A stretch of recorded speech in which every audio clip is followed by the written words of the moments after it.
hay acuerdos de colaboración.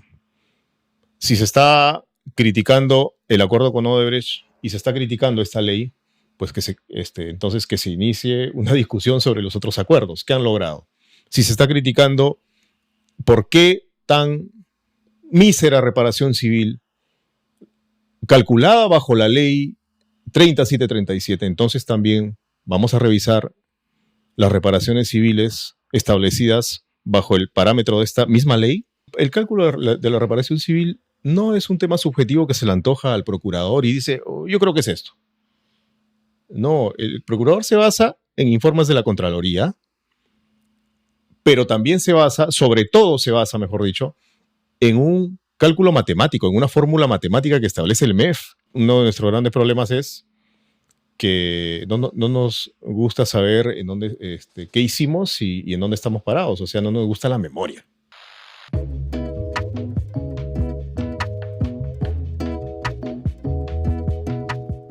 Esta mañana estamos con Daniel Llovera. Daniel, ¿cómo estás? ¿Qué tal? ¿Cómo estás, César? Un gusto estar aquí otra vez. Un placer. Feliz año nuevo a todos. Estamos abriendo el 2025. Queremos hablar contigo de algo que no sé si se nos está pasando por delante. Creo que no le estamos prestando atención o creo que no ha provocado atención o la atención debida. El Tribunal Constitucional, cerrando el ejercicio 2024, entre otras muchas cosas que hizo, declaró en una sentencia que los acuerdos que Odebrecht firmó con el Estado tenían que hacerse públicos. Ha habido algunas reacciones, creo que pocas, comentarios también de ustedes en Epicentro.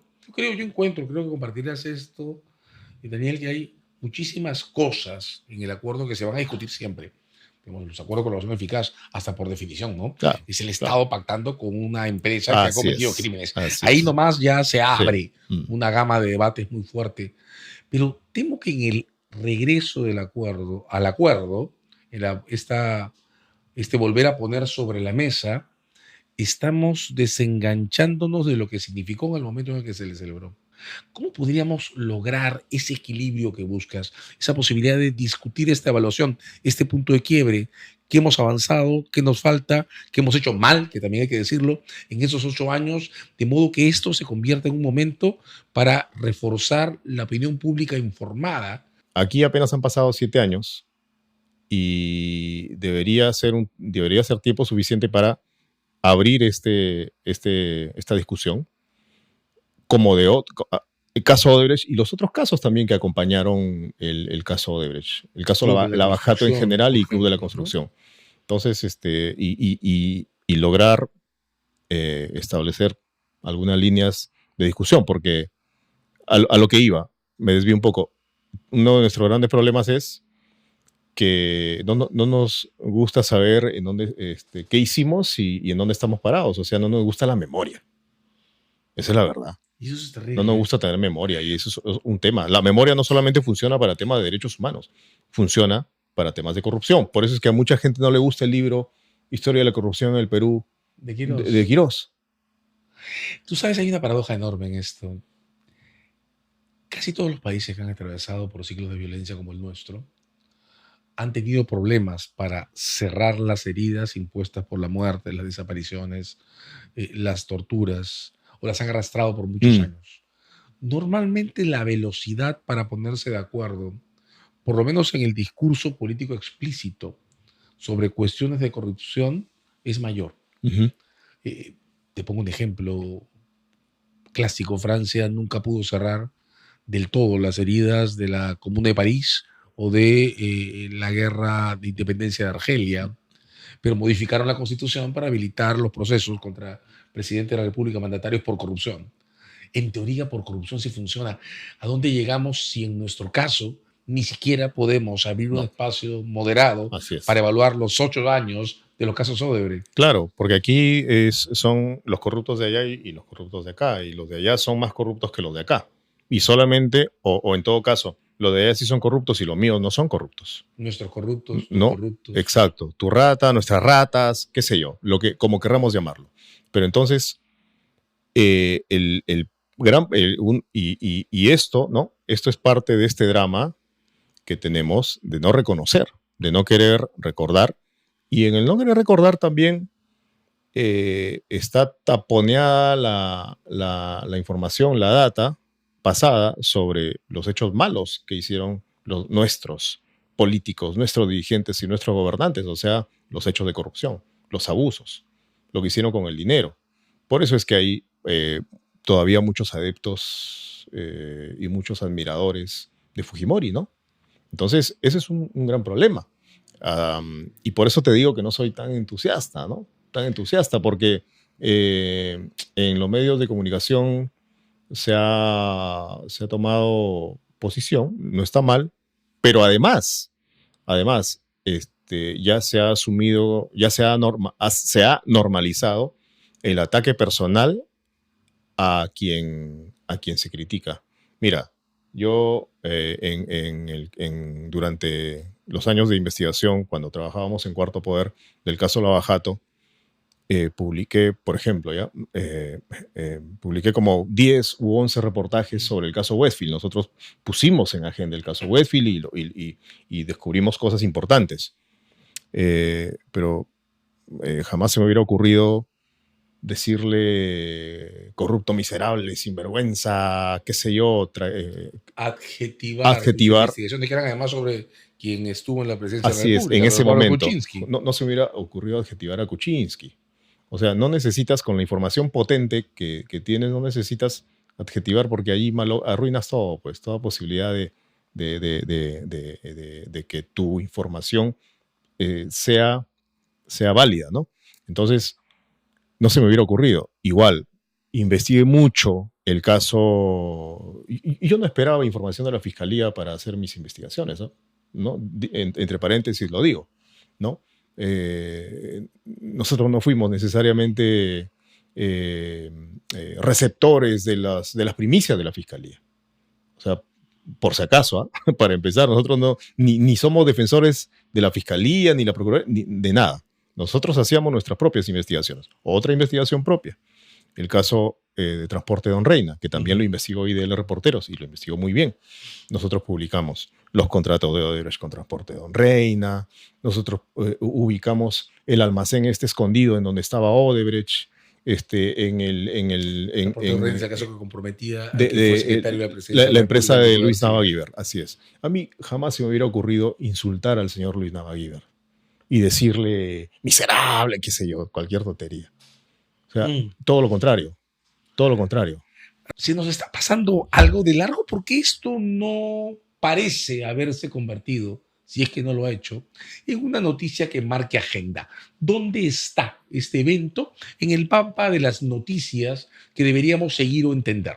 Yo supongo, es una hipótesis, es un ensayo, que por la forma como se ha presentado esa noticia, por la forma como fue anunciada, de manera rimbombante, no centrada básicamente en el contenido del acuerdo y en la decisión del Tribunal Constitucional, que es una decisión importante, trascendente.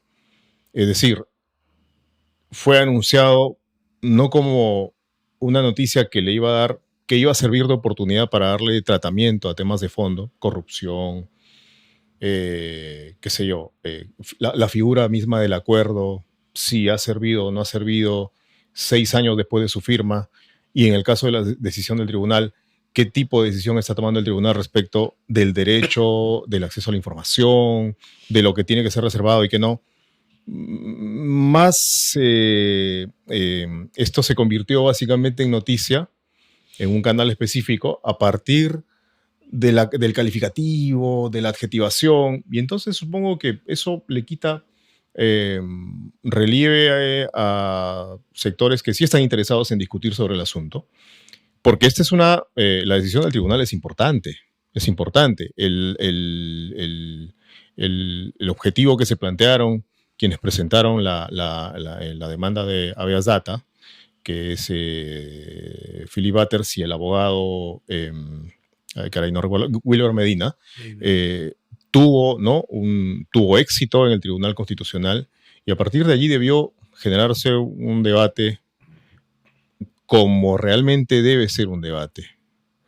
Pero, como te digo, creería que el ánimo de descalificar, el ánimo de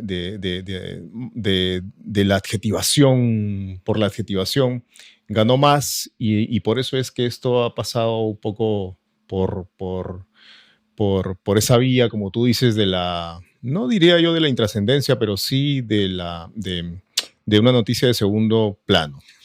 A ver, ¿qué pasa si hacemos el ejercicio Sí, siguiente? Sí, perdón. en el caso, solamente 5 segundos. En el caso de Convoca y de nosotros, Epicentro, tomamos la decisión de informar sobre el acuerdo, un poco como para que la ciudadanía interesada acceda a este documento y bueno, y plantee, ¿no? sus propias opiniones. Pero vemos que más ha primado el insulto, la barra brava, y no, pues no ha encendido el debate mismo. Pero el debate ya no está encendiendo en el país, se está imponiendo, se está anteponiendo el insulto, el calificativo, la bajeza, caviar, traidor a la patria, o sea, esa cosa que nos ha devaluado hace tiempo el intercambio de opiniones, el debate, el intercambio de información, ¿no? Entonces, yo supongo simplemente es mi hipótesis aventurera. Supongo yo que es por eso, ¿no? Pero me gusta tu hipótesis. Tú lo que estás diciéndonos es que de varias maneras ese esquema binario o polarizado que está predominando en nuestro lenguaje se ha tragado Sí. un asunto Sí. que podría haber sido discutido de otra manera. Ahí es donde te quería proponer el ejercicio. Y podríamos haber encontrado incluso en gente muy inteligente opiniones que expresaran críticas sustanciales y sustanciosas y críticas centrales al acuerdo mismo, a los propios fiscales. Ese es mi punto. O sea, pero aquí no existe eso. Aquí lo que existe es traidor, etcétera. Binarizar. Exacto. Ahora, si despoblamos a los personajes de la historia, Philip Butters ha sido un periodista particularmente polémico y particularmente insertado en este eje binario de, por ponerle algún adjetivo, lo caviar y no caviar. Pero si borramos a los personajes en ese rol polarizador y nos planteamos el siguiente concepto. Un periodista, no importa cuál, ha obtenido una sentencia del Tribunal Constitucional que le ordena a una entidad pública, las fiscalías, no importa cuál, que publiquen un acuerdo que las fiscalías habían intentado, pretendido o afirmado que debía mantenerse en reserva. Si lo ponemos en esos términos, ¿qué representa la decisión del Tribunal Constitucional? Bueno, es un tema complejo porque es jurídico estrictamente, pero la decisión del tribunal, para lo que yo puedo observar en mi labor informativa hacia la ciudadanía, le ha abierto a la ciudadanía la posibilidad de conocer, como decíamos nosotros en la nota en Epicentro, la posibilidad de conocer cómo se negoció y qué se negoció. Pero, otra vez, ese acuerdo, que es un mamotreto, necesita interlocutores serios. Un espacio balanceado. Exacto. Para poder necesita reporteros, periodistas que lo lean y no que vayan a hacer preguntas de manual. Claro. ¿No es cierto? Porque yo vi haciendo zapping, un par de preguntas que hacían dos reporteros, no voy a decir de qué canal, incorporando la crítica en la pregunta. O sea, invalidando, por tanto, el espacio de diálogo que se puede abrir a partir de la regla. Exacto. Entonces, yo te decía, ¿no? Este triunfo que ha obtenido en la vía legal, en el Tribunal Constitucional, ¿no? Que han obtenido, Butters y Wilber Medina, debería, creo que todavía estamos a tiempo, ¿no? Debería servir para que los medios serios, ¿no? Digamos, construyan la posibilidad de armar paneles de discusión, pero paneles serios. Y eso sí, si vamos, lo digo en plural, si vamos a entrevistar a determinadas personas y van a opinar a favor o en contra del acuerdo, hacer el disclaimer del caso. Porque hay abogados de investigados en el caso Lavajato opinando y no dicen que son abogados o de investigados personas naturales o personas jurídicas. Bueno, lícito opinar, pero no dejar de decir desde Sí, dónde se opina, ¿no? exacto, absolutamente, porque la libertad de expresión consiste también en disentir, en opinar distinto, pero mínimamente también exige un nivel de transparencia. O sea, yo por si acaso, señor Tengo César tal Azabache, posición. quiero decir que soy abogado de tal Tal persona. Tal cual. Y está bien. Y lo pone, y lo deja, y lo pone en blanco y negro y lo deja sentado sobre la mesa. Y sigue el diálogo. Pero ya lo dijo, ya fue transparente. Pero salen en la radio, en la televisión, a opinar, lo cual no está mal, al contrario, está muy bien, pero sin decir, oye, por si acaso, yo estoy Tengo una investigado, posición. yo estoy investigado, Tengo una o mi posición, no cliente está consecuencias. investigado, exacto. Eso mínimamente. Y también un tema de rigor de los propios periodistas, nosotros preguntarles a los investigados. Por si acaso, señor abogado, ¿usted defiende a alguien en el caso Lavajato? Ya que vamos a hablar del caso Odebrecht. Entonces, tenemos un resultado que institucionalmente podría tener un rendimiento más alto que el que está teniendo. Claro, es un tema potente, es un tema que podría tener mejor dicho, es un tema que tiene potencial. Ya no es potente, o sea, fue potente cuando empezó, cuando los periodistas empezamos a cubrir el hecho, primero investigar el hecho, y luego con su correlato de las declaraciones, las delaciones del fin del mundo en Sao Paulo, en Curitiba. Y claro, esto fue potente a partir del 2015, 2016, tuvo sus picos en el 2017 y 2018, pero claro, luego vino la pandemia y todo se desinfló. En ese momento era potentísimo, eran las declaraciones que remecían al país, eran los hallazgos periodísticos, porque hubo dos cosas, ¿no? Hubo investigaciones periodísticas y hubo también publicación de declaraciones y de testimonios, qué sé yo. Luego eso bajó, pero en ese momento fue potente. Ahora tiene el potencial para volver como tema de debate, de discusión, como un tema de fondo, sobre varias, y hay varias líneas. De nuevo, colaboración eficaz, corrupción, ¿qué pasó?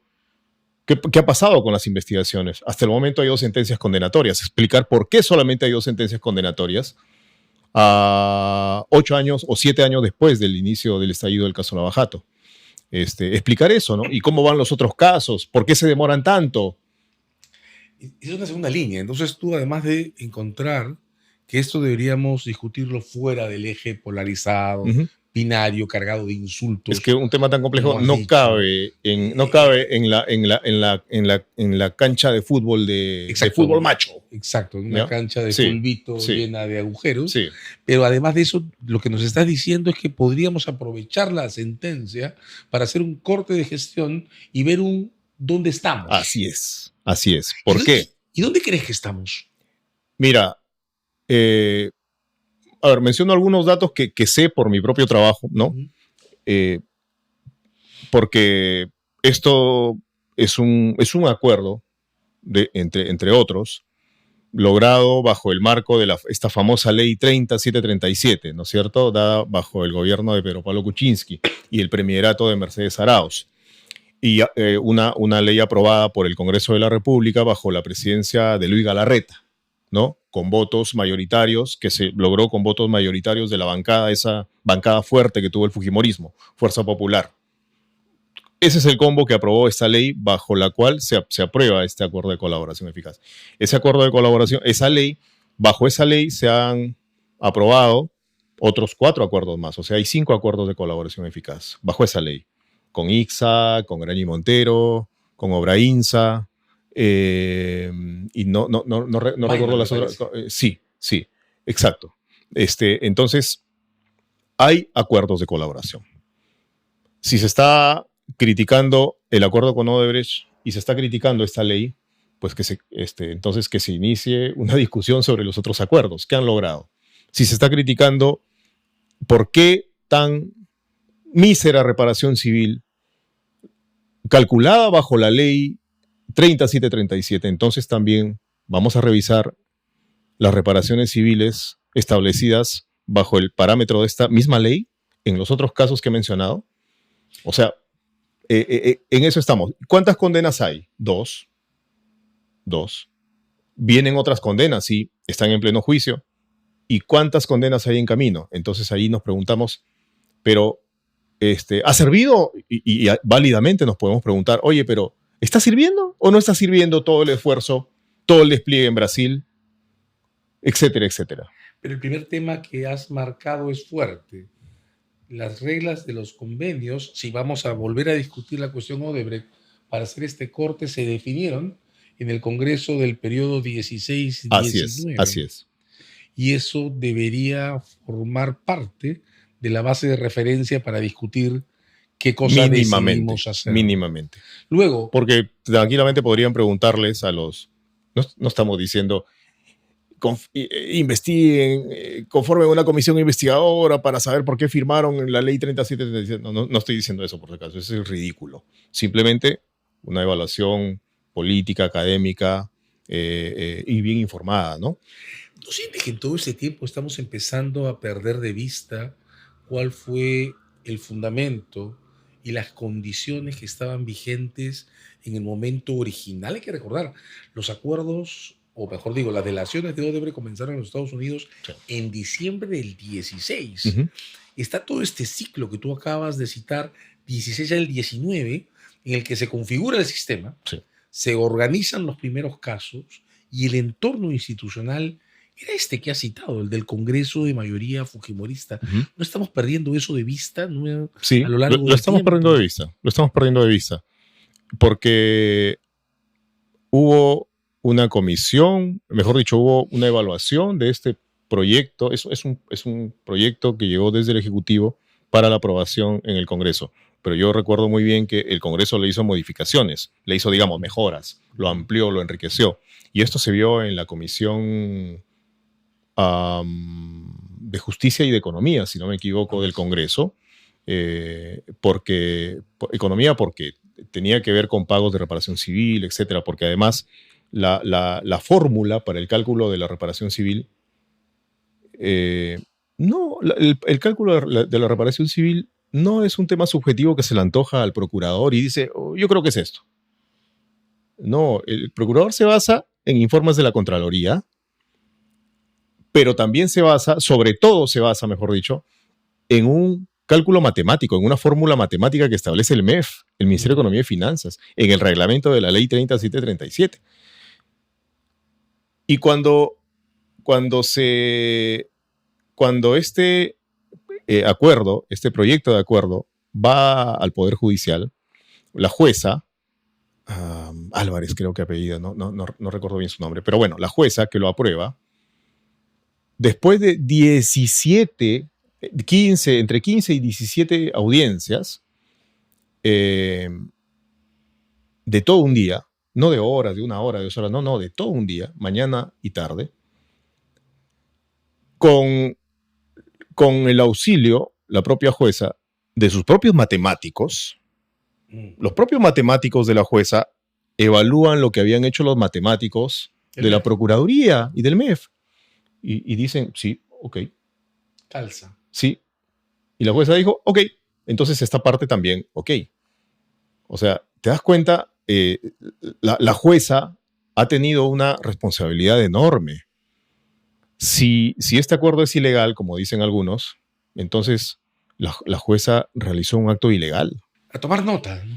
La publicación del acuerdo de la sentencia del Tribunal Constitucional deberían ofrecernos un momento para poder comenzar una evaluación que no estamos haciendo, una evaluación que debería manejarse en un entorno de equilibrio, porque estamos hablando también de un aspecto de nuestra memoria sobre hechos recientes de corrupción. Muchas gracias por esta razón. No, al contrario, es una discusión súper importante la que tú estás dibujando y ojalá que se siga profundizando en esto en otros espacios porque, como te dije al comienzo, este tema tiene potencial para ser uno de los temas centrales de agenda de la discusión política. Lamentablemente no lo está logrando, pero ojalá, ojalá. Gracias a ti. Gracias.